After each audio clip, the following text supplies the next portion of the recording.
Good morning, everyone, or afternoon or evening, as your case might be.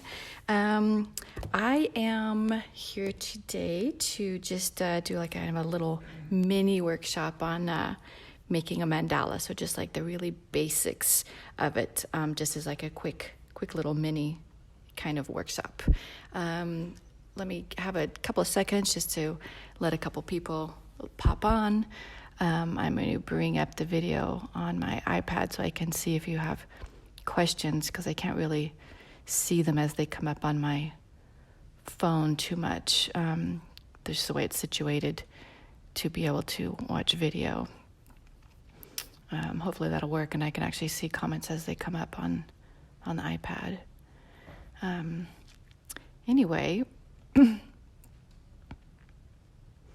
So this is just one example of one that I did yesterday in my normal, hi Kathy, on my daily DAMM meditation mandalas that I do. But it's a good example of just a simple mandala like we're going to be doing today. So just to start, tools, just any piece of paper. Mandalas can go from anywhere from like a very loose on a paper towel or napkin or newspaper, whatever. Hello, Mary. And, or to very, focused and planned out and structured kind of things. I do both. This is going to be something that's very loose. Excuse me. So just, pull any piece of paper and a pen. And let me turn the page over here. And I have this kind of circle grid that I just place underneath my paper. I do have that. I can post a link for you to get it for future. Now it's a little bit too late. But you can also use, different tools to make anything from just, household items to make circles, to use as guides. There's obvious, compasses, templates, and things like that to use. I'm making a lot of noise. All these kind of things you can make to use circles. And then, obviously rulers if you want to make straight lines for guides. If you're going to be, getting really technical on it. But we're not going to worry about that too much. You can make a couple circles for guidelines if you want. I just have this under here just as like a little kind of shadow of a circle guide for myself. And then pens, anything. I use these Pigma Microns. They're really nice and give a really even line, but you can, use anything, pilots, Sharpies, Crayola markers, whatever you want. I would suggest using a marker or pen just because, two things. Like one, it has a better feel in your hand. You have that more satisfaction of like nice, dark, bold lines rather than a pencil. But mostly because pencils just give you the feeling that you want to just erase. If one line goes off a little bit, you want to erase it. And we're not going to be doing that. That's not, we're going to be concentrating on this kind of simple sort of meditative mandala. So using a pen would be optimal. I mean, if you only have a pencil, use a pencil. It's not a big deal. So we're going to actually start out. So if you have a piece of paper, go ahead and start out. I just have some, kind of exercises that I have people do. So just getting your hand kind of familiar with the shapes that we could be using in a mandala. So if you want, just like at the, the top of your paper, excuse me, you can just, start making, just get your hand used to a few shapes and just some dots, some circles, a couple of spirals. And this is one just kind of working out the shakes. When you first start drawing, your hand is always a little bit, shaky. So this is just kind of getting that out in the beginning and just kind of getting familiar with some of the, shapes that we can be using in our mandala. And obviously these are just a few basic shapes. We can put any shapes that we want.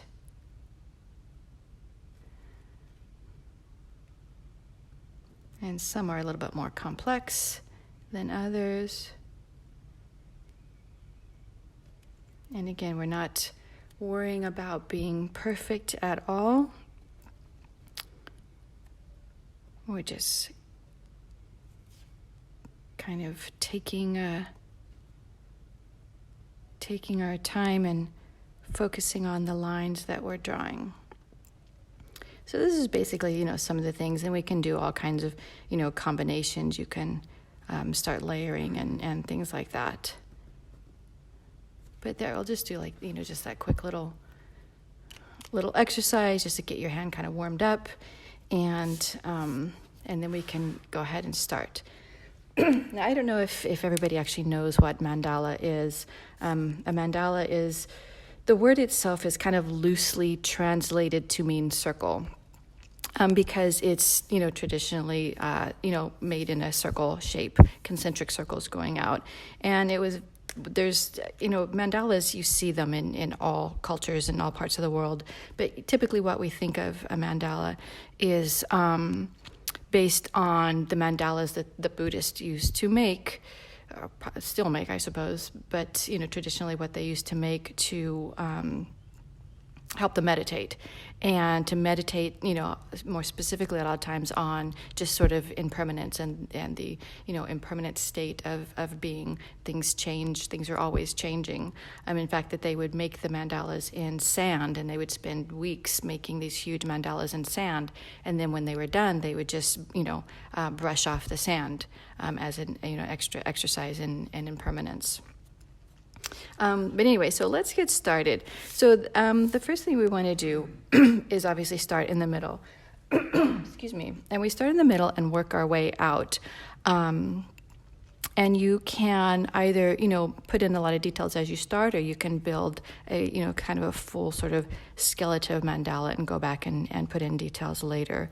But as we're going to be starting, let's start just simple. And one thing that, in the type of meditations that I usually, talk about for these exercises are, more of like a meditative type of mandala. And what we really focus on is the lines that we're making. So we choose a shape, and here I'm just putting in some petals. So you can start with, some simple petals in the middle. You can make them bigger, smaller, more or less of them. But what I really want you to concentrate on is the line that you're making. So think of it as, you're starting the line, you're actually in the process of making the line, and you follow through and you end. So even if you say that to yourself, start, make the line, end. And that way you really keep that focus in the sort of meditative side of it. One, you'll have more control on your lines, so your line quality will be better and they'll look better. But two is what really gives you that kind of, mindful state. You're really staying in the moment of your actions, and you're not letting your mind kind of wander. You're not getting in a rush or hurrying. And so this really helps you, kind of use this as a meditative time. And also, like I said, just have a better, hand control and better line control, and it'll look better ultimately. Sorry, I don't know what is wrong with my voice. Let me grab a drink of water. So, and in making, just some other, like little tips, in making the mandala, a lot of times if you're making lines around, it really helps to move your paper instead of your hand, and you'll get more consistent lines. So if I'm going to be making a line going around, and this is kind of hard because I have a big notepad, but you can actually move the paper so that your hand stays in the same position. One, it's less stress on your wrist, but two, it'll give you much more consistent lines. So if you're having trouble, getting your shapes to look the same, and that will happen a lot when you get more, complex shapes and things as you're going around, your hand's in a different position. And so the shapes will come out like all, wonky or skewed or won't look even or the same. And again, we're not focusing on perfection, and we're not trying to make this perfect. But, you know, we all want them to, you know, our lines to be consistent and the shapes to be, you know, semi-consistent going around, and to actually, you know, keep that kind of circular shape instead of having some, you know, kind of, some oblongy shape as it kind of, you know, goes way off kilter. So turning your paper, you know, as you work will help with that too. So line consistency and just, you know, better ergonomically for your wrist. You're not straining your wrist so much. It's going to just feel a lot better, and it's going to help you, you know, just kind of stay in the moment of your mandala, right? So, and then, you know, going out, you're just building concentric shapes going out. They can be really anything. It a lot of times helps to vary the size of them, so you can go from like a, you know, a larger shape to then a, you know, smaller shape. And this is, you know, one thing, it's aesthetics, right? I mean, you can do the entire thing, just really small shapes, but just as, you know, kind of aesthetically pleasing, it's nice to vary the size of the shapes that you're making as you go around. And making small petals like this, a lot of times it won't come out right. You can see, you know, I've shoved this one in a little, this one's cut off. That's going to happen a lot, and you just kind of adjust for it. Don't worry about it. Just, you know, fill in how it goes, or you can, you know, leave it on the sides like this. As you make more mandalas, your hand kind of gets used to that, and it'll happen less. But again, when you have finished your entire mandala, you won't even see those little things like this. It will all just disappear. Hello, Janie. And so then just continuing on, we can, you know, do many different shapes. So if we want to really vary it up, we can make some larger shapes going around.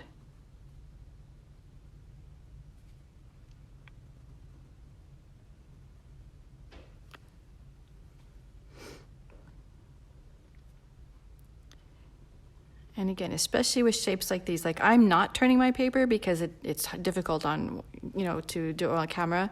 But if you can turn your paper, and I'll just do it once to show you, you'll be able to get more, you know, sort of consistent lines, because you're not having to cock your wrist all around. Again, I'm just not doing it because it's tough to move my paper while I have the camera going. But moving your paper will help you get better shapes going around. And then I was going to actually say something after this, and I lost my train of thought. Yes, I don't remember. But so moving forward, on going forward with this, we can then, you know, vary kind of the you know, types of shapes going forward. So you can, you know, kind of stick little shapes in the middle. So, you know, kind of break up that pattern a little bit, and then you'll kind of come back in and join them up after.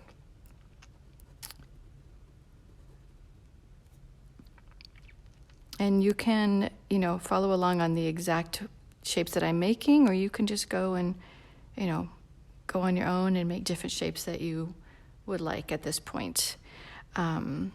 So when we come to this point, a lot of times it's like, oh, what do I do next, right? Because you have these, you know, kind of shapes poking out. So just always think about how you're going to keep that circular shape. What lines can you make to rejoin everything together? So at this point, you know, I can do something as simple as like just looping these shapes together.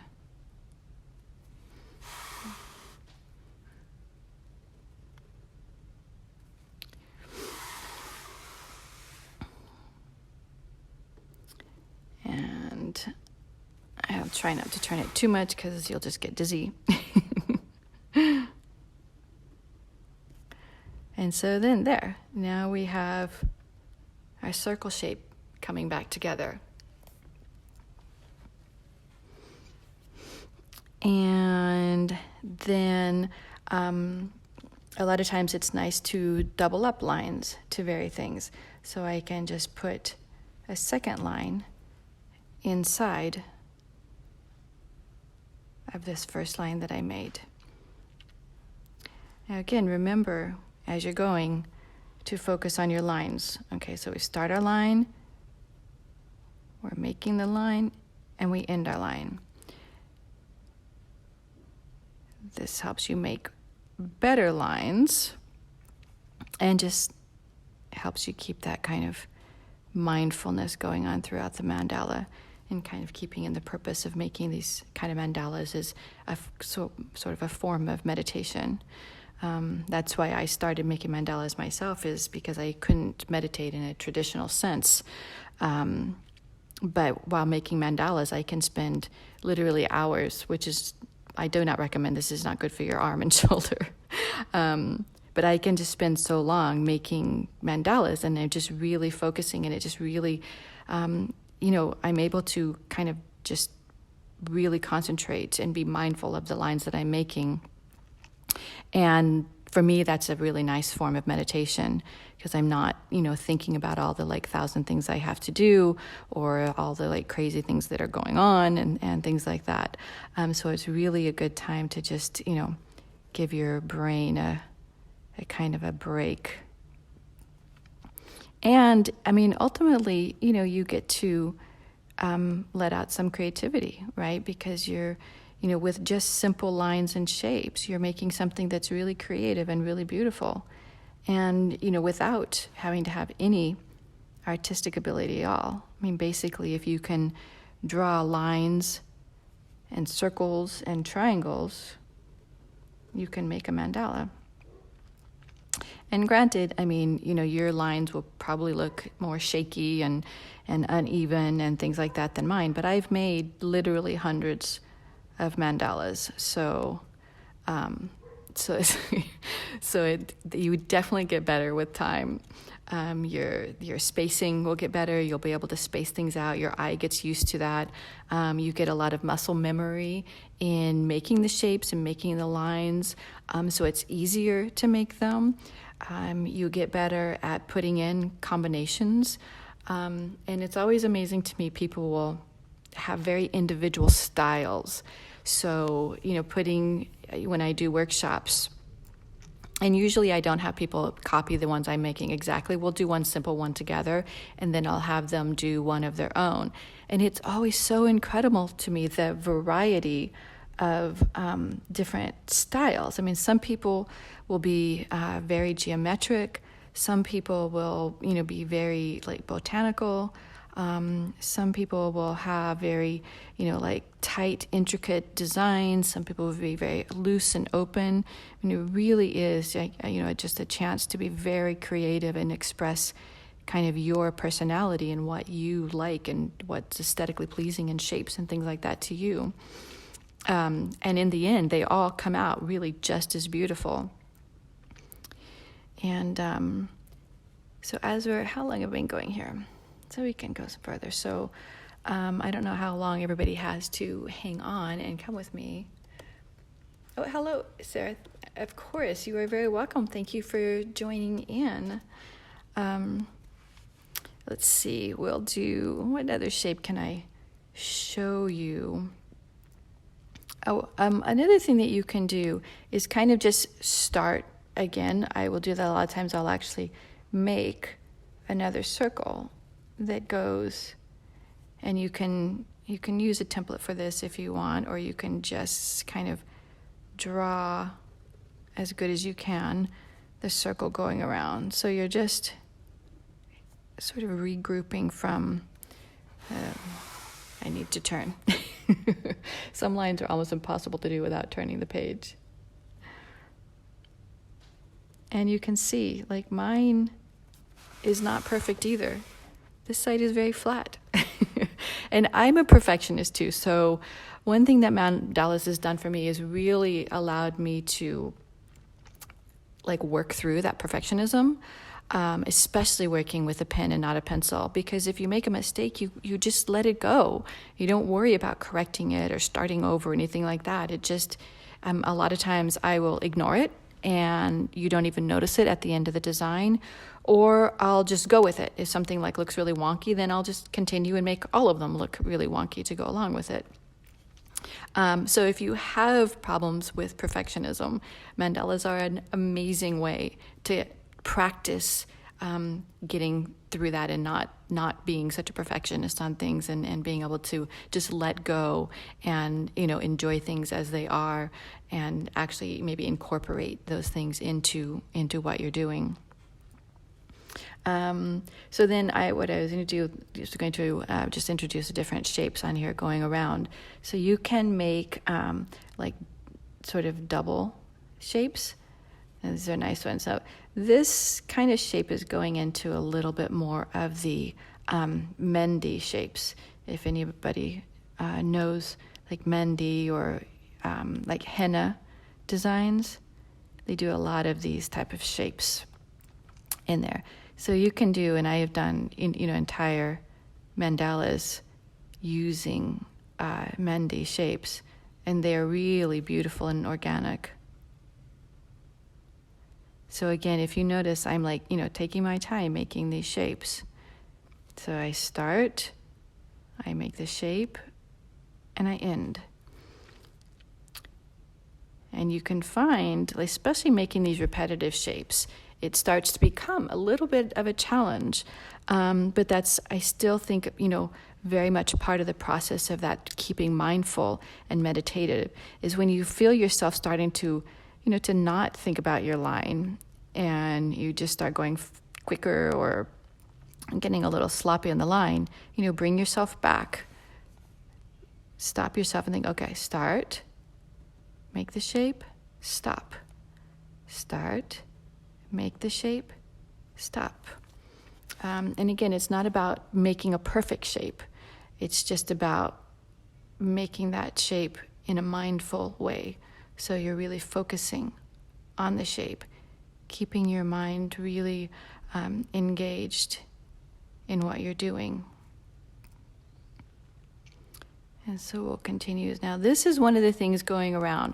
So I have very little space here. So, you have to at some point make a choice. It's a little bit too big to make one big one to fill, so I'll make two smaller ones. And, I think it's, come out just about right for me, but they come out right for me because I've done this so many times. It's easier. But you might have to make the last couple a little bit smaller to fit in. And again, at the end, you don't even notice those little details.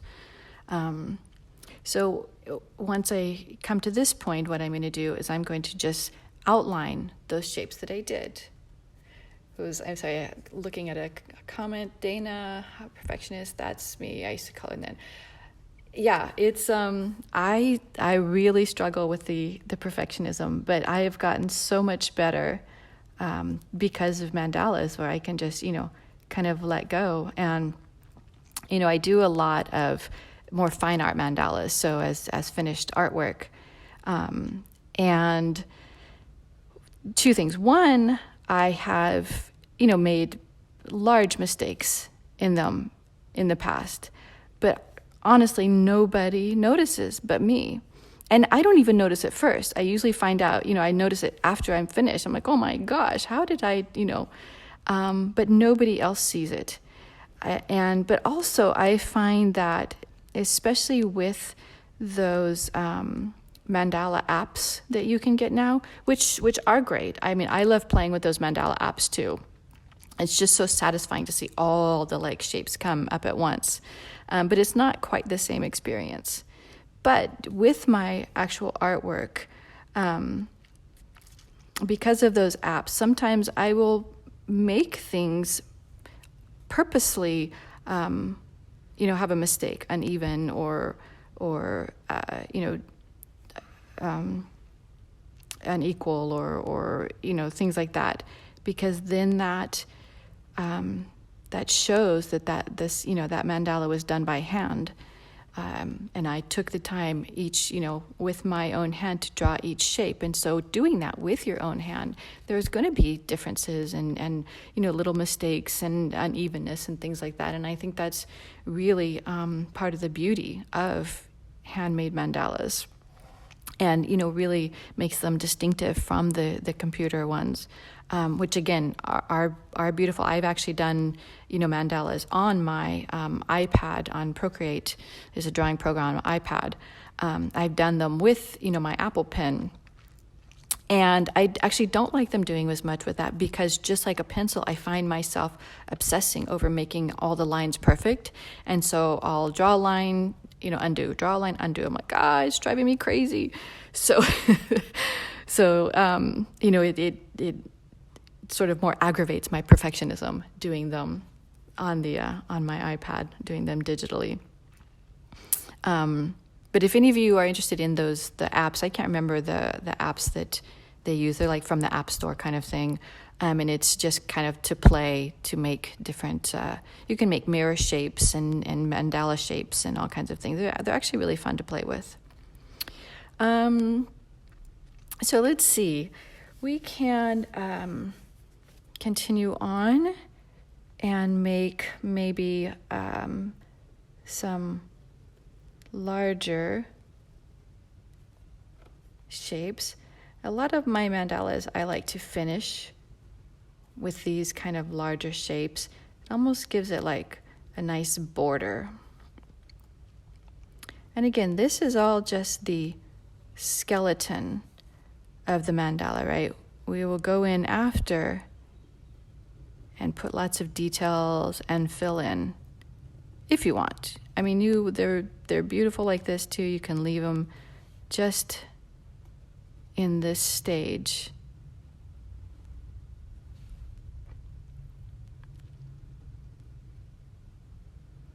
Okay, here again, thinking about that gap.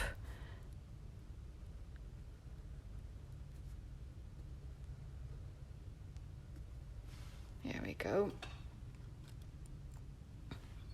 Sure, I will put in the comments the name of, I can't remember offhand the name of the app that I have, but I'll look it up and put it in the comments.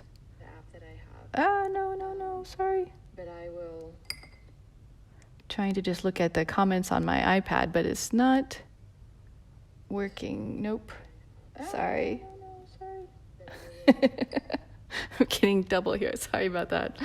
It's just hard for me to see the comments on my phone as it's videotaping, because it's kind of a pie, so I have to stretch and look up. Anyway, so at this stage, again, we can go in and add little details. Because I like to a lot of times use this as a border, I will go and add just sort of like little finishing touches like this.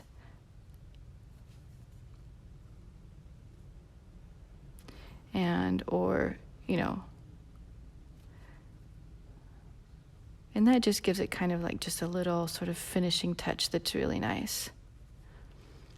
And then inside of the things to fill in, and I'll just go briefly over some of the things you can do on the inside, is you can make just like, little petals inside this type of thing. If you can, I don't know if you can even see what I'm doing here, trying to move my hand out of the way. You know what, maybe I'll do it down here so you can see a little bit better.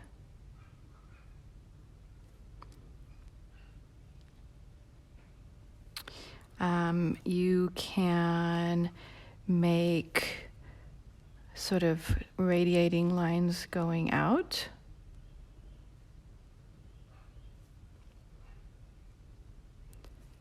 So really anything you can think of to fill in those spaces will in the end look really nice. It also looks nice to vary the weight. So if you use a thicker pen or just go over the line to make some lines thicker, that looks really nice. And you can, one thing that's really cool to do is make like kind of mini flowers or lotuses within larger shapes. So if you have, let's see, like just kind of make petals within the shape itself. So that's a really nice one to do. And then on top of that, if you would like, you can actually, just fill in this space. Oh, and another thing too, like after you have finished these, you can kind of use them as a coloring page, right? So, just go in, instead of coloring this in with black, you can, color it in with markers or colored pencils or paint, whatever you would like. But it's nice to have some filled in spaces. And again, that's a lot just to just, kind of have that sort of aesthetically pleasing variation of thicknesses and color variations and things like that.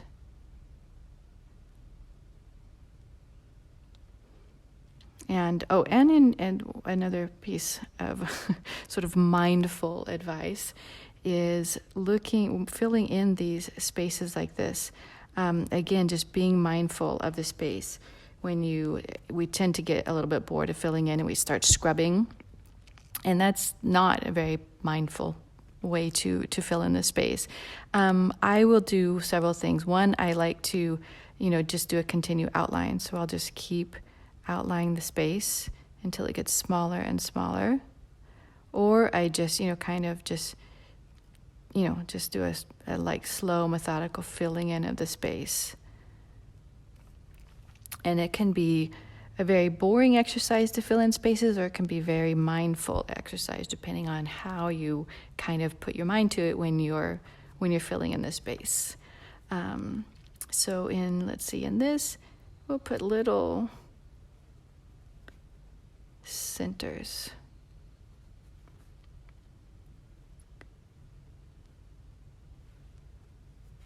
Yeah.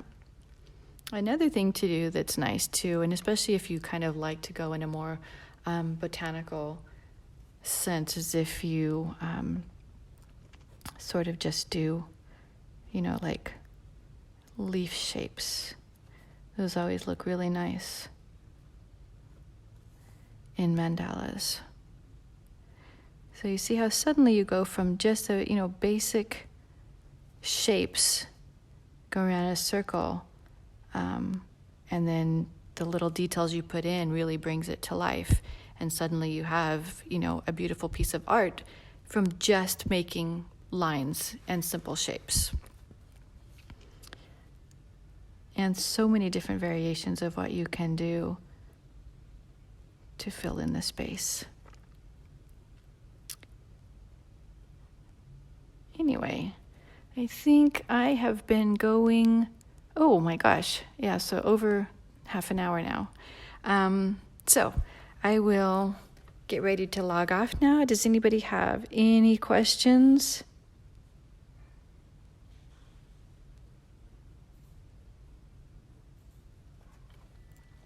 I will save this video to my own profile feed for sure. I'll see if I can save it somehow and put it in the event page so that it could be, easily accessible in there. I was trying to think of the easiest way to make it, very accessible, so you can go, back later with more time, or just to watch it again or things like that, or for the people who weren't able to watch the whole thing now and want to come back later. Anyway, so yeah, if there's no other questions, then I will get ready to log off. If anybody is interested, I've been doing every morning meditation mandalas. I call it DAMM, daily, or draw a meditation mandala that I do daily. And so, you can join along with that. It's not so instructional. I just draw the mandala and kind of tell stories and talk about things. And you can either follow along or just watch me draw and listen. But just mint is kind of just a very, kind of 15 or 20 minutes of downtime, of nice meditative time in the morning. So that's just on my feed. I just go live on my feed every morning, about 10:30 or 11. So definitely join me on that if you want. And you are very welcome, Dana. Thank you so much for joining in. I hope that you got something out of it and enjoyed drawing. Oh yeah, if anybody actually, has drawn along with me, I would love to see your mandalas, either at the state that you have them now, or if you want to go ahead and finish them or color them in or whatever, and either post a picture of them in the comments here, or if you post them on your wall, give me a tag. I would love, love, love to see them. Again, I just love to see the, the variations that people put into their mandalas that they make. And if there's any interest on a more kind of in-depth, longer workshop or something, let me know. It's something that I could, see if I could put together. I've done them in person. I haven't done like a full one online yet, so I need to kind of see how, and I could adapt that to be easy to do and enjoyable for everybody. But yeah, again, thanks so much, everybody, and hopefully I'll see you in the mornings for my daily DAMM time. And yes, I do still giggle every time I say that. And everybody have an amazing, amazing day. Thank you again for watching, and I'll see you soon. Mwah. Bye-bye.